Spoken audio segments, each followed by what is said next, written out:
제가 금년도 새해가 시작됐으면서 다시 기도합시다. 그리고 다시 예배로 승리합시다. 그리고 다시 말씀으로, 그리고 지난주에는 다시 봉사로 섬김과 시생의 봉사의 자리로 나가라 말씀을 전했습니다. 오늘은 다시 전도합시다. 시작. 옆분하고 해보세요. 다시 전도합시다. 담임 목사를 청빙하는 곳에 담임 목사가 청빙을 받고 가서 첫 설교를 했습니다. 가서 쭉 교인들을 보니까 사랑이 부족하고 서로 사랑하지 않는 것입니다. 하나 되지 않는 교회 모습을 바라보고 설교 주제를 서로 사랑합시다 설교를 했어요. 그 다음 주에도 똑같은 본문에 똑같은 설교 제목, 똑같은 설교 원고를 가지고 다시 사랑합시다. 셋째, 넷째 주까지 똑같은 설교를 한 것입니다. 그랬더니 장로들이 목사님을만 찾아와서 부탁하는 겁니다. 왜 설교 준비를 안 하십니까? 왜 똑같은 설교만 합니까? 그랬더니 목사님이 아니 여러분 당신들 설교를 들으면 뭐합니까? 하지도 않으면서 순종을 해야 나가 다른 설교를 하지 않습니까? 백장이 두둑한 목사님이시죠. 그때서야 교인들이 무슨 뜻인지를 알고 서로 사랑하고 하나 되어져서 좋은 교회를 만들어 일구어 놓았습니다. 다시 우리가 전도합시다. 전도에 대한 설교를 제가 1년에 여러 회를 하게 되어지는데 전도 안 하는 분들이 계십니다. 그러니까 저는 오늘도 다시 전도합시다 이런 설교를 합니다. 앞으로도 계속해야 되는 것입니다. 왜냐하면 안 하는 분들이 있으니까 해야 될 것이 아니겠습니까? 오늘은 어떻게 전도하는지에 대해서 말씀을 전할 것인데 잠언 11장 30절을 보면 의인의 열매는 생명나무라. 의인의 열매는 생명나무라고 합니다. 지혜로운 자는 사람을 얻느니라. 이 구절은 구원받은 사람을 의인이라고 하지 않습니까? 오직 의인은 믿음으로 말미암아 살리람과 같으니라 말씀하시듯 의인은 믿음의 사람입니다. 이 사람은 생명나무라는 겁니다. 과일나무가 아니고 생명나무, 포도, 사과, 배, 감 열리는 나무가 아니라 생명나무라는 말입니다. 그러니까 우리를 통해서 수없는 생명의 열매가 있다는 말입니다. 그런데 이 생명의 열매가 그냥 열리는 것이 아니라 지혜로운 자는 사람을 얻느니라 말합니다. 그러니까 지혜로운 하나님의 사람, 의인은 사람을 얻어낸다는 거죠. 사람을 잃어버리면 다 잊어먹는 것입니다. 나는 여러분들이 생명나무 열매를 맺기를 원합니다. 어떻게 열매를 맺을 수 있습니까? 지혜가 있어야 한다는 말입니다. 어떻게 사람을 얻을 수 있을까요? 딱 부러지게 한마디로 대답할 수는 없습니다만 그저 분명한 것은 지혜를 가져야 한다는 말입니다. 그렇다면 사람을 얻기 위하여 어떤 지혜가 필요한 것일까요? 한번 따라해 보세요. 한 영혼의 가치를 알아야 합니다. 이 세상 사람들은 무엇을 따라 움직일까요? 가치에 따라 움직이는 겁니다. 가치. 오늘 여러분 하나님에 대한 가치, 내 영혼에 대한 가치를 아니까 예배당에 나와서 예배를 드리는 것입니다. 저는 하나님을 향한 가치를 내가 분명히 아니까 한 주간 내내 말씀을 묵상하고 준비해서 강단에 서서 설교를 하고 있는 것입니다. 가치가 있냐 없느냐에 따라서 가격이 결정되고 옳고 그름이 결정되는 것입니다. 옛날 조선시대에는 음악이나 연극하는 사람들을 천하게 여겼습니다. 가치가 아주 뚝 떨어졌습니다. 허준 시대도 보면 의사들이 천대를 받았습니다. 아주 무시를 받는 직종의 하나입니다. 그러나 요즘은 연극인이나 노래하는 사람들이나 의사들의 가치가 굉장히 높습니다. 그때는 수라 간의 궁녀보다 의사나 간호사가 사회적인 가치 수준이 낮은 시대였습니다. 그러나 오늘은 다릅니다. 시대의 흐름에 따라서 가치가 달라졌습니다. 세상은 희소하면서도 세월이 흘러도 변치 않는 가치를 부여합니다. 그래서 보석이 가치가 있고 금과 은이 가치가 있어서 모든 분들이 금괴를 사서 쟁여놓기도 합니다. 그러나 아무리 금은보가 가치가 있어도 모든 것들 가운데 한 영혼의 가치보다 귀하지는 않습니다. 마가복음 8장 36절에 사람이 만일 온 천하를 얻고도 자기 목숨을 잃으면 무엇이 유익하리요? 예수님은 말씀하십니다. 멸망을 이 세상은 하나님 보시기에 한 영혼의 가치와 비교할 수 없음을 말씀하고 있는 것입니다. 그러게 우리 예수님은 택한 백성의 영혼을 위해서 하늘나라를 버리고 이 땅에 오시고 그 한 영혼의 가치가 영원한 생명을 얻기 위하여 죄값을 치르기 위하여 십자가를 지신 것입니다. 한 영혼의 가치가 이렇게 소중하다는 것을 예수님은 우리에게 가르쳐 주신 것입니다. 다 버리고 우리를 얻기 위하여 희생하고 섬기신 아가페적인 사랑이 우리는 있는 것입니다. 옛날 에티오피아의 아바시니아 왕이 캠벨이라는 영국인을 옥에 가둔 적이 있습니다. 그들은 캠벨을 습속으로 끌고 들어가서 6개월 동안 감금시켰습니다. 영국 정부는 이것을 알지 못하다가 나중에 6개월 지나서 알게 됩니다. 그리고 왕에게 부탁을 합니다. 우리 국민을 내어달라고 말이죠. 그러나 아비시아 왕은 거절을 합니다. 그로부터 열흘도 못 돼서 영국군 그 10,000명이 그들을 구출하기 위해서 배에 올라타서 그 뜨거운 태양 높은 산지를 1100km를 걸어서 도착하여 전투를 벌입니다. 그리고 그 한 명을 구출해 내어 돌아왔습니다. 영국은 한 사람을 구출하기 위해 당시 화폐 가치로 2,500만 달러, 그러니까 약 242억, 오늘 우리의 돈으로 242억의 돈을 들여서 자기 국민 한 사람을 건져왔습니다. 이 이야기가 어떤 교훈을 의미하는 것입니까? 국가가 백성 한 사람을 귀중하게 여긴다는 사실입니다. 어느 나라든 생명을 소중히 여기는 나라가 강대국입니다. 그러나 어느 나라든 생명을 소중히 여기지 않는 나라는 후진국입니다. 선진국일수록에 자기 백성을 아주 귀중히 소중하게 여기는 것입니다. 하나님은 한 영혼의 생명과 자유에 더 큰 가치를 두시는 분이십니다. 그분이 한 영혼의 구원을 위하여 하늘에 명하시고 온 영혼을 해방하려고 아들을 이 땅에 보내신 위대한 사건은 우리가 또 생각해봐도 또 들어도 또 묵상해도 감동과 감화뿐입니다. 성도 여러분, 하나님께서 얼마나 한 영혼의 가치를 귀하게 여기시는 것입니까? 측량할 수가 없습니다. 이 위대한 사실을 깨달은 바울 사도는 사도행전 20장 24절에서 내가 달려갈 길과 주 예수께 받은 사명 곧 하나님의 은혜의 복음을 증거하는 일을 마치려 하면은 나의 생명조차 귀한 것으로 여기지 아니하노라고 선포합니다. 한 영혼의 구원을 위한 일, 전도, 복음을 전하는 사명이 내 생명보다 더 귀하다는 거죠. 이 일이 내게는 전부다, 이것이 가치다라고 선언하는 것입니다. 그는 최고의 안정된 생활을 살 수 있고 그리고 존귀한 자가 될 수 있고 어디를 가나 존재감이 뚜렷한 사람이었지만 다 내려놨어요. 복음적인 일을 위해서 그가 가치에 순종하고 가치에 집중하면서 일평생을 살았습니다.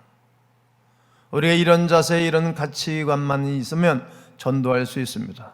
여러분 최고의 가치가 무엇입니까? 한 분 한 분에게 이렇게 세우면서 물어보고 싶은 마음이 있습니다. 그러나 그럴 만한 시간이 없으니까 여러분들 한 분 한 분 답을 해보십시오. 여러분의 최고의 가치는 무엇입니까? 하나님을 섬기는 것이요, 주님의 명령대로 영혼을 구원하는 일이 되시기를 주님의 이름으로 축원합니다. 전도를 위해 자신을 성별해야 합니다.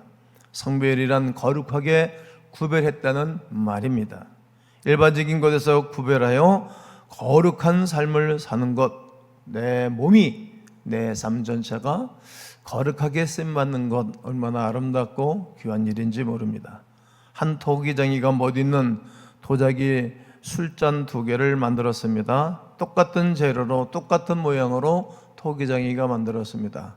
한 잔은 술집에서 술 퍼마시는 일에 쓰임받고, 한 잔은 성전에서 모든 기구에 쓰임받는 그릇이 되었습니다.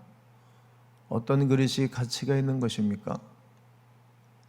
성전에서 쓰임받고 있는 그릇이 가치가 있는 것입니다. 이 땅에 수많은 사람들이 있습니다. 수많은 사람들 중에 하나님의 가치에, 하나님의 나라에, 하나님의 일에 쓰임받는 수없는 분들이 있습니다. 그러나 세상의 쾌락과 세상의 엔조이를 위하여 살아가는 사람들이 있습니다. 어떤 사람이 가치가 있는 것입니까?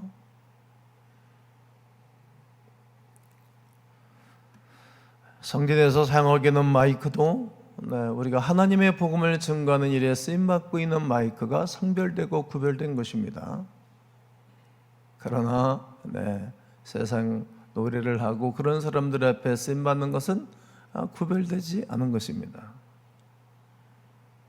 교회 안에 있는 모든 것들은 다 성물이라고, 그래서 교회는 사용하는 단어입니다. 성물, 성구, 성의, 성가대, 성가복, 성찬기, 다 거룩하다는 거죠. 구별됐다는 말입니다. 우리도 구별되어야 됩니다. 성별되어야 됩니다. 난 여러분과 제가 일평생도록 선별되고 구별된 하나님의 사람들로 살기를 주의 이름으로 권면합니다. 세상에 많은 사람들이 있습니다. 많은 사람 중 우리를 하나님이 구별해 내셨습니다. 너희가 나를 택한 것이 아니고 내가 너희를 선택하여 택했다라고 요한복음 15장에서는 말합니다.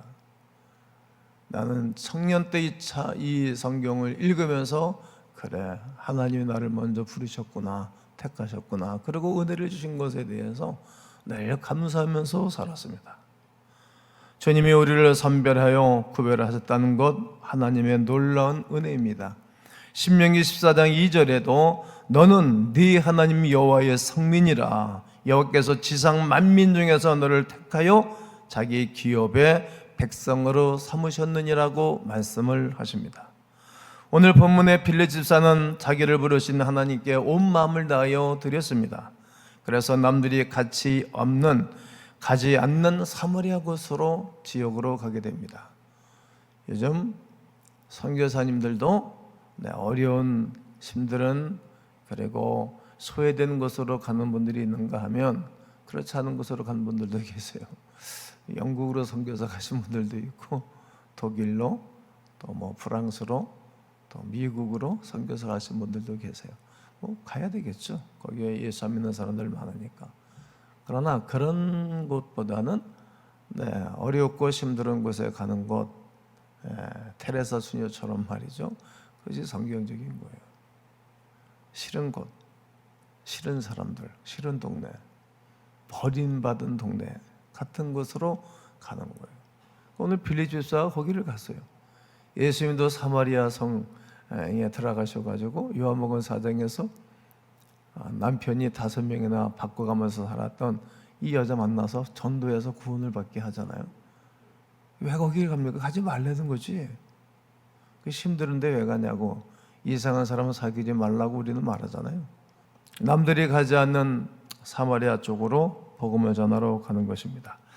하나님의 사자가 나타나 남쪽으로 가라는 명령을 받고 급히 그가 내려가고 있는 것이 오늘 본문입니다.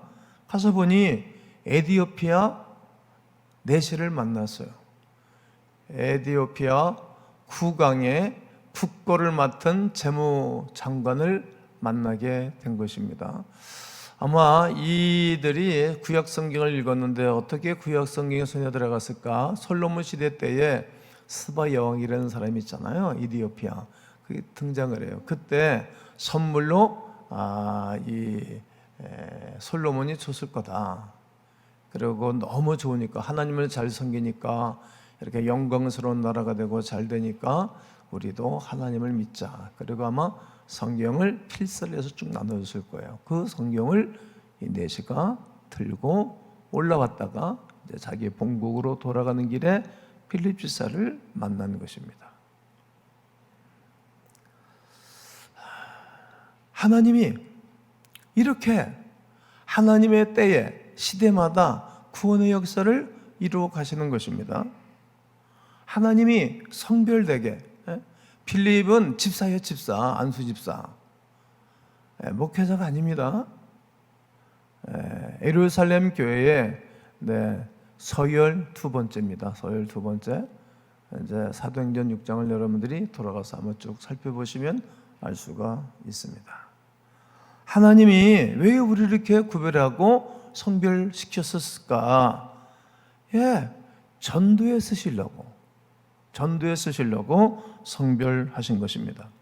아직도 구원받지 못한 영혼을 구원하는 거룩한 역사에 우리를 쓰기 위하여 선별하고 구별하신 것입니다.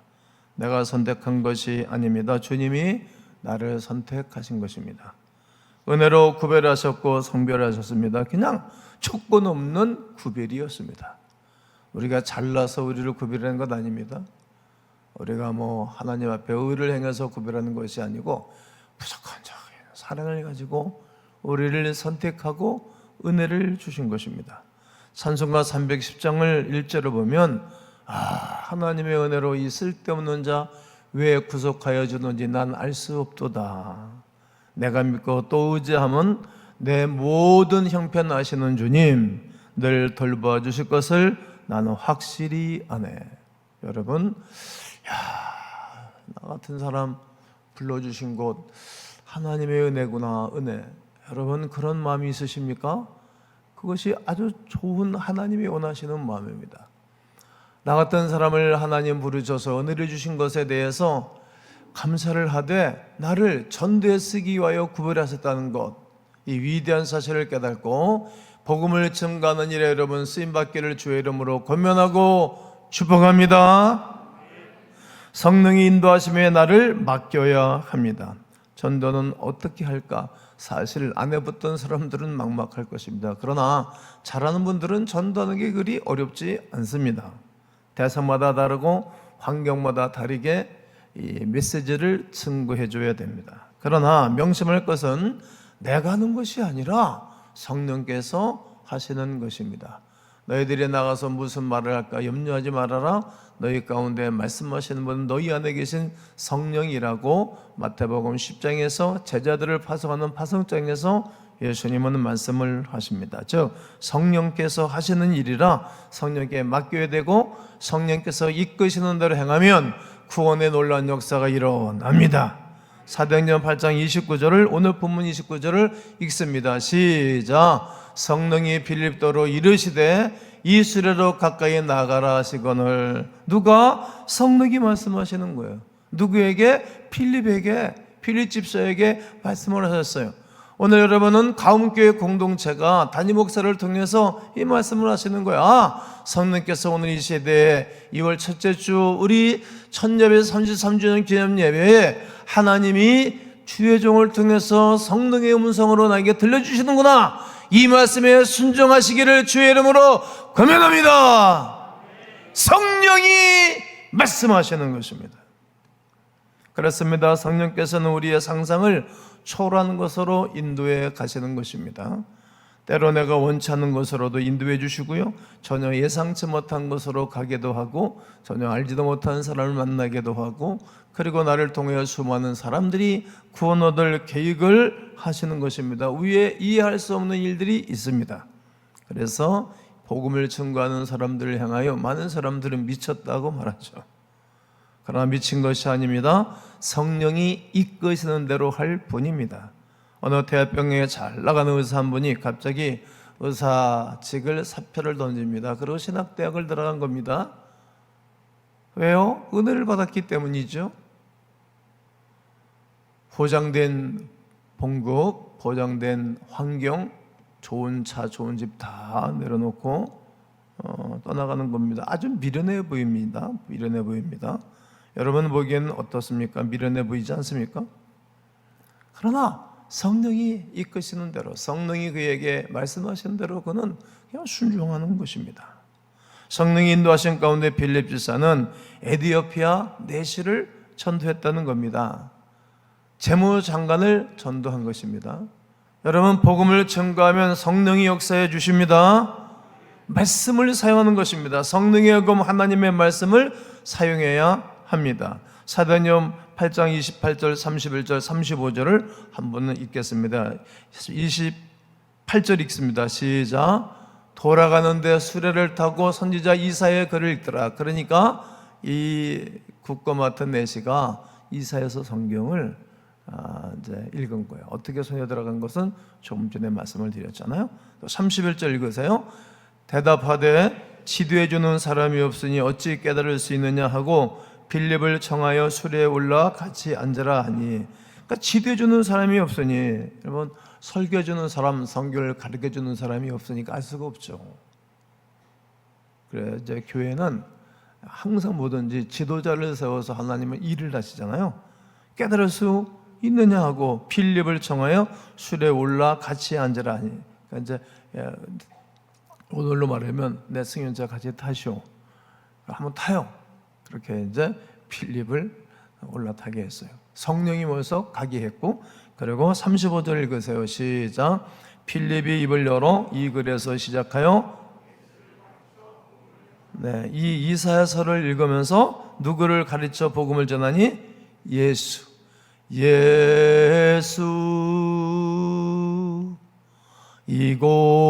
이곳에 우리와 함께 영원히 예수 그리스도를 가리킨 것입니다.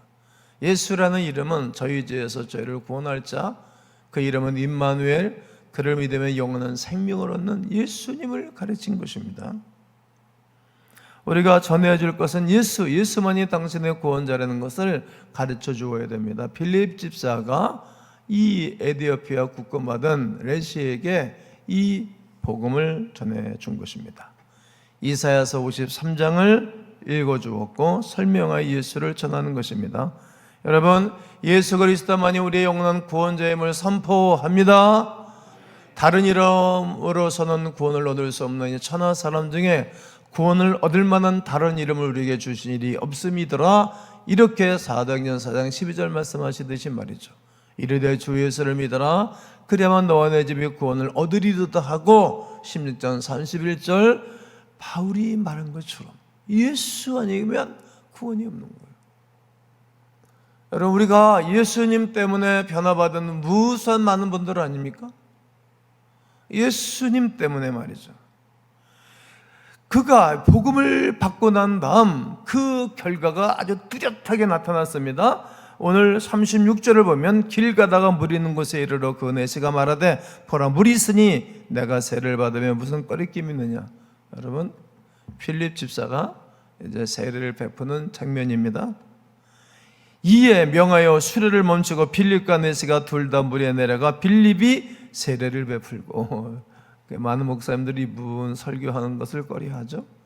여러분, 안수 집사가 세례를 베푼 겁니다. 요즘은 이제 신학을 하고 이제 전문인들이 하긴 하지만 여러분 선교 정글에 갔다 베풀 수 더 이상 얘기 안 하겠습니다. 빌립 집사가 세례를 베푸는 겁니다. 세례를 주고 그가 구원을 누리게 됐습니다. 전도할 때 철학자의 얘기나 유명한 사람들 얘기하면 아니 되는 것입니다. 제가 근간에는 족구도 사용하지 않잖아요. 다른 얘기 잘 하지 않습니다. 성경에 대한 이야기를 내가 하고 있지 다른 얘기 하지 않습니다. 왜냐하면 여러분들의 수준을 굉장히 높이 보고 저는 설교 준비를 하고 설교하고 있기 때문입니다. 그들의 말은 성령의 감동으로 된 것이기 때문입니다. 오직 성경은 성령의 감동으로 됐기 때문에 성령으로 감동된 하나님의 말씀을 증거하면 성령이 역사하사 구원의 역사가 일어나는 것입니다. 오직 성경만이 성령의 감동이 있고 능력이 있습니다. 그래서 우리가 나가서 복음을 전할 때에 여복은 3장 16절이면 되는 거예요. 네, 자기 땅에 오며 자기 백성들이 영접하지 아니하였으나 영접하는 자 곧 그 이름을 믿는 자들에게는 하나님의 자녀가 되는 권세를 주신 말씀들을 붙잡고 나가면 성령이 역사해 주시는 것입니다. 여러분, 전도할 때 하나님은 우리가 무슨 말을 하는지 알 수 없지만 사람에 따라, 형편에 따라 그동안 내가 들은 말씀과 내가 들은 머릿속에 담겨져 있고 위헌 말씀들이 술술술 나가서 그 영혼의 구원의 역사가 일어나게 될 줄로 믿습니다. 아멘이시죠? 그리고 내 입으로 직접 전해야 됩니다. 예수님은 전도의 모범을 보이셨습니다. 세리마테 예수님이 전도하셨습니다. 베드로, 야고보, 요한, 바돌로메 또 다 그들 예수님이 전도하신 거예요. 예수님은 전도의 모범을 보여주셨습니다. 여러분, 제가 우리 교회 전도한분들이 여러 분 계시잖아요. 이제 또다시 해야 됩니다. 교육자들도 관리하고 설교 준비하고 하느라고 바쁘긴 하겠지만 전도들 안 하고 못해요. 제가 이제 다시 하려고 마음먹었어요. 자, 하는 일이 엄청나게 많잖아요. 오늘도 대피기도자들이 방송사요, 교회 목회사요, 총회사요. 제가 몸이 10개라도 부족합니다. 한 주간 동안 정신없이 바쁘게 삽니다. 전도를 내가 꼭 하기로 개척을 해도 교회가 부흥을 해도 전도하기로 했는데 이 부분을 소홀히 하는 거예요. 제가 이제 이번에도 이제 전도해야 되겠다 그런 마음을 먹고 이런 설교들 하는 것입니다. 여러분, 전도해야 됩니다. 하면 역사가 일어납니다. 오늘 본문에 왜 하나님의 사자가 빌립도로 왜 명령했을까요? 천사가 하면 되잖아요. 근데 천사가 아브라함에게도 나타났고 모세에게도 나타났고 그리고 여호수아에게도 큰 칼을 차고 나타났어요. 깜짝 놀랐죠. 아주 무서워 벌벌 떨었어요. 그랬더니 그 주의 천사가 네가 선 것은 거룩한 곳이니 네 선곳에서 네 신을 벗어라. 죄악에서 떠나라는 얘기죠. 야, 그들이 이제 회개하고 하나님이 크게 쓰는 것 아니겠습니까? 그런데 하나님은 전도하는 것은 사람을 통해서 하도록 한 거예요. 천사들은 우리를 돕는 존재로서 우리를 돕는 것이지 그들은 전도하지 않습니다. 그게 명령이 달라요. 일이 다르단 말이에요. 여러분, 복음 전파는 아멘 해보세요. 오직 사람만이 누리는 특권입니다.